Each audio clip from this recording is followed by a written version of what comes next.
Coba teman-teman bayangkan, jika Indonesia adalah negara superpower yang makmur, seperti Amerika yang memiliki dolar sebagai mata uang dunia, atau Tiongkok yang merupakan pabriknya dunia, membuat hampir dari semua peralatan elektronik yang kita gunakan sehari-hari. Ya, itulah cita-cita dari Mardigu Wowick Prasantyo, atau yang lebih dikenal sebagai Bosman Sontoloyo. Dia bercita-cita Indonesia menjadi negara superpower yang rakyatnya cerdas dan juga makmur. Tidak hanya bercita-cita, walaupun tidak menjabat di pemerintahan, Mardigu sekarang aktif menyuarakan MMT atau mencetak uang berdasarkan proyek produktif, seperti yang dilakukan oleh negara-negara superpower. Tapi kali ini, kita tidak akan bahas mengenai MMT, tetapi lebih kepada sosok Mardigu itu sendiri. Mardigu yang kontroversial merupakan seorang yang visioner, memiliki visi yang luar biasa. Dia adalah seorang pebisnis yang sukses. Walaupun sekarang dia sukses, ternyata Mardigu telah banyak mengalami kegagalan dalam bisnisnya. Sampai-sampai, dalam keadaan terendahnya, istrinya yang ia cintai juga ikut meninggalkannya. Dan ini dia, biografi singkat Bosman Sontoloyo.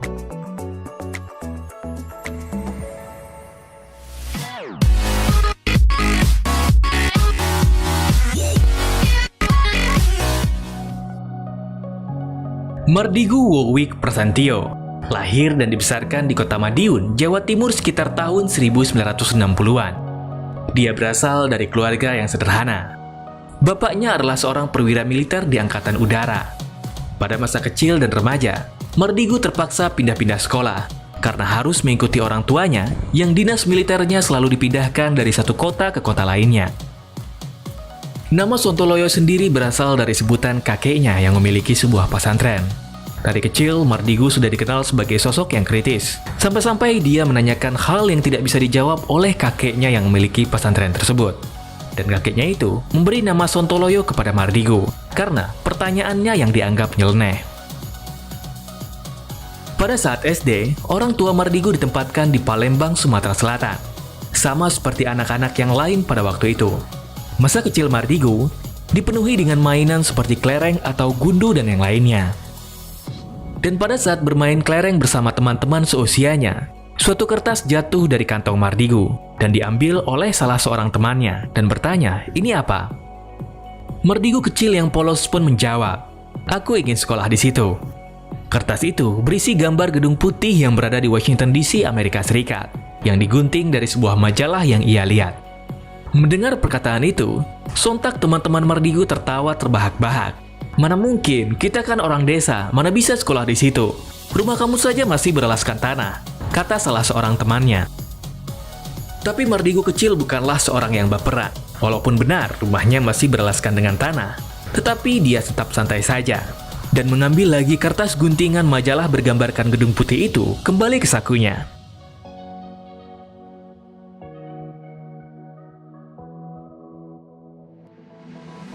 Pada saat kelas 5 SD, orang tua Mardigu kembali dipindah tugaskan, kali ini di Balikpapan, Kalimantan Timur.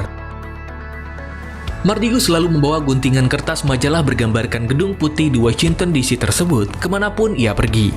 Dan setiap kali temannya melihat, dan dia menceritakan bahwa dia ingin sekolah ke Amerika, teman-temannya selalu mentertawakan cita-cita tersebut.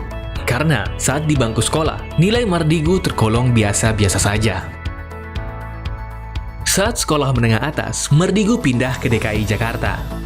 Walaupun sering ditertawakan tentang cita-citanya yang ingin sekolah di Amerika, hati Mardigu tidak pernah berubah. Dia tetap berusaha keras untuk mewujudkan impiannya tersebut. Pada periode tahun 1984 dan tahun 1985, pemerintah Indonesia sedang gencar-gencarnya memberi beasiswa ke luar negeri. Ada banyak jurusan di berbagai universitas ternama dibuka jalur beasiswa oleh pemerintah, seperti ke negara-negara di Eropa dan Amerika. Melihat peluang tersebut, Mardigu yang memiliki cita-cita kuliah di Amerika mengambil kesempatan tersebut dengan cara mengajukan proposal kepada dinas terkait. Pada hari pengumuman, ternyata nama Mardigu tidak masuk ke dalam daftar nama siswa yang menerima beasiswa. Tetapi walaupun tidak diterima beasiswa, Mardigu tidak berkecil hati. Niatnya untuk kuliah di Amerika tetaplah kuat. Jalan apapun akan ditempuh.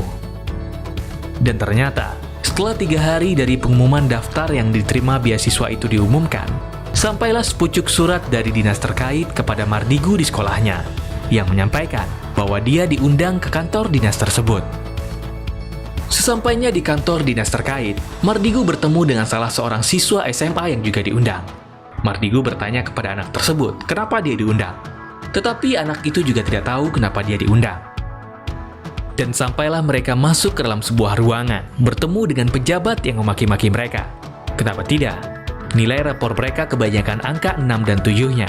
Mendaftar beasiswa untuk kuliah ke Amerika. Apakah kalian tidak punya pikiran? Kata pejabat tersebut. Di akhir makiannya yang berkisar 15 menitan, pejabat itu berkata, kalian berangkat ke Amerika. Mendengar perkataan tersebut, Mardigu dan temannya tadi terkejut. Jangan senang dulu, ada 6 beasiswa yang dibuka untuk pergi ke Amerika. Dan yang mendaftar hanya kalian berdua, jadi kalian berangkat, kata pejabat tersebut. Itu mungkin penyebabnya nama Mardigu tidak keluar di pengumuman yang sebelumnya, karena nilainya jelek.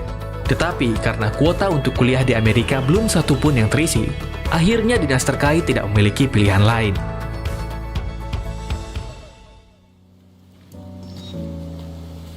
Menjalani kuliah dengan beasiswa tentunya bukanlah hal yang mudah, karena tidak bisa mengambil jurusan yang dikehendaki sendiri. Jadi, jurusannya sudah ditentukan sebelumnya. Mardigu terpaksa kuliah dengan mengambil jurusan Apply Bachelor Psikologi Bisnis di San Francisco State University, Amerika Serikat. Setelah menyelesaikan S1-nya selama kurang lebih 4 tahun, Mardigu kembali mengambil kesempatan beasiswa untuk studi lanjutan. Kali ini, Mardigu juga tidak bisa memilih, karena mengambil beasiswa, jurusannya sudah ditentukan oleh pemerintah. Dan akhirnya, untuk studi lanjutan, Mardigu kuliah mengenai Criminal Minds and Forensic Investigation, atau jurusan yang mempelajari pikiran para penjahat dan penyelidikan kasusnya. Setelah menyelesaikan S2-nya, Mardigu kembali mengambil studi lanjutan selama 6 bulan. Kali ini, dia meneliti tentang State Sponsor Terrorism, atau tentang negara yang mensponsori tindakan terorisme untuk kepentingan politik mereka. Pada tahun 1991, Mardigu kembali ke Indonesia dan sempat berdinas di salah satu institusi militer tinggi di Negara Kesatuan Republik Indonesia. Tidak lama berdinas di salah satu dinas militer rahasia Indonesia tersebut, Mardigu terpaksa dicopot dari ikatan dinasnya karena masalah jurusan dan bidang yang ia tekuni, yaitu Criminal Minds and Forensic Investigation, yang lebih condong menyelidiki State Sponsor Terrorism, yaitu menyelidiki tindakan terorisme yang disponsori oleh sebuah negara. Mardigu ternyata bukanlah seorang yang mangut-mangut saja. Waktu dia kembali ke Indonesia, ia memakai ilmunya itu, yang menyelidiki tindakan terorisme yang disponsori oleh sebuah negara pada waktu itu. Dan sampailah penyelidikannya itu pada seorang jenderal tertinggi di Indonesia. Mengetahui hal tersebut, jenderal tertinggi tidak senang. Dan Mardigu terpaksa diberhentikan dari ikatan dinasnya. Karena sekolahnya dibiayai oleh negara, setidaknya 10 tahun masa dinas harus dijalani oleh Mardigu. Tetapi karena jenderal tertinggi tidak senang, akhirnya Mardigu dicopot. Setelah berhenti dari kedinasannya di salah satu dinas militer rahasia yang ada di Indonesia, Mardigu terjun ke dunia bisnis. Pada awal karirnya, dia sempat bekerja sebagai seorang bankir di salah satu bank ternama, yang menjadi fondasinya mengetahui seluk-beluk mengenai bagaimana uang tercipta. Dan pada periode sekitar tahun 1996, Mardigu diketahui telah memiliki beberapa badan usaha. Salah satunya yaitu Money Changer, kapal angkut barang tambang di Kalimantan, pabrik kapur hydrated lime, atau pabrik kapur bahan campuran yang digunakan untuk membuat kertas dan yang lainnya, dan sebuah toko retail yang memiliki beberapa cabang. Pada waktu itu, Mardigu yang sudah menginjak usia di akhir kepala 2 memutuskan untuk menikah dan dikaruniai 2 orang anak laki-laki. Tapi sangat disayangkan, rumah tangga Mardigu harus terganggu saat krisis tahun 1997 dan tahun 1998. Usaha Mardigu yang awalnya cemerlang, sekarang merugi. Bukan hanya diterjang krisis ekonomi, tak tanggung-tanggung, kapal yang mengangkut barang tambang di Kalimantan milik perusahaan Mardigu karam. Asuransi tidak membayarnya. Money Changer-nya kemalingan hingga 2 kali. Pabrik kapur hydrated lime milik Mardigu, tunggu pembakarnya retak karena gempa dan tidak bisa dipakai lagi.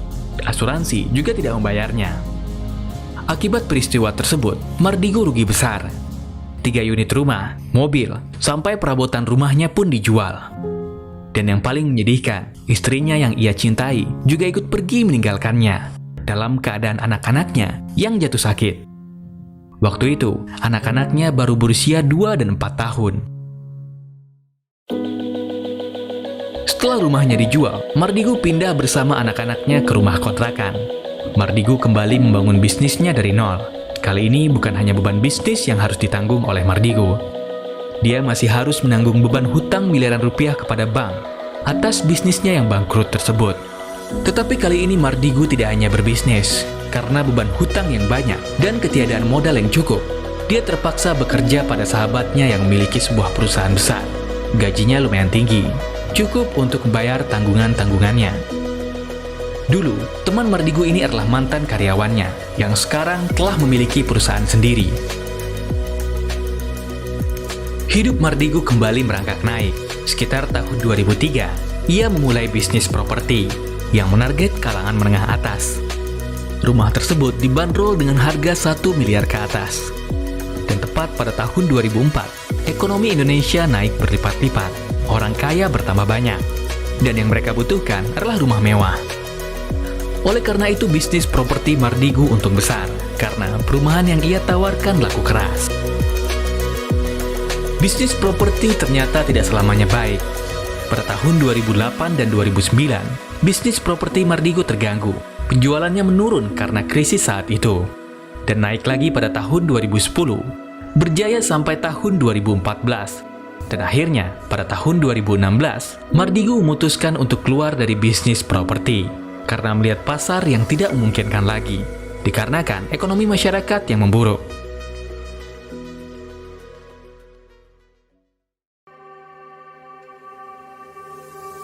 Pada tahun 2010, nama Mardigu mulai dikenal oleh khalayak umum.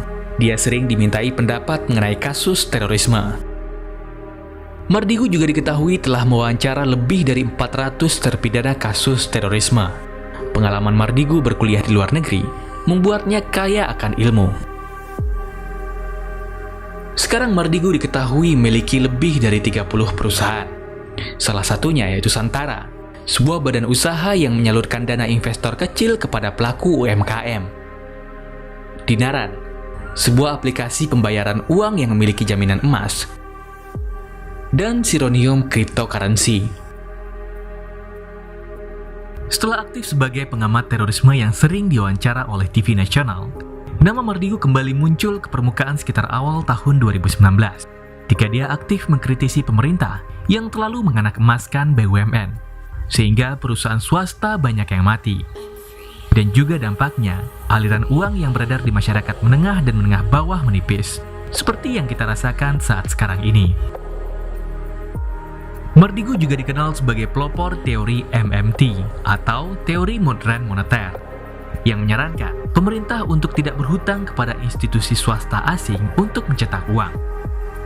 Cukup cetak uang berdasarkan proyek produktif.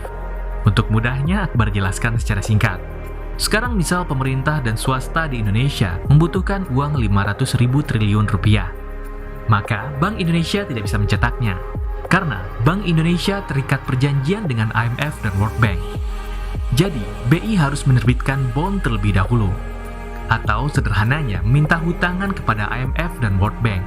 Lalu IMF dan World Bank menerbitkan dolar yang juga sebenarnya dicetak di komputer saja. Tidak ada fisik, apalagi jaminan emasnya.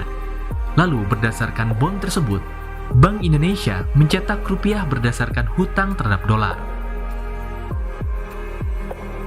Mardigu tidak sepaham dengan cara tersebut.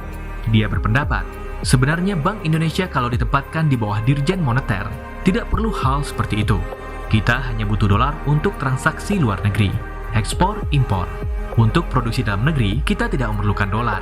Jadi, sebenarnya pemerintah bisa mencetak uang sendiri, tetapi harus berdasarkan proyek produktif, maka dijamin tidak akan inflasi. Kritikan Mardigu di YouTube ternyata membuat beberapa pihak terganggu. Sampai-sampai nama Mardigu dihilangkan dari Wikipedia. Mardigu adalah seorang pebisnis yang patriotik.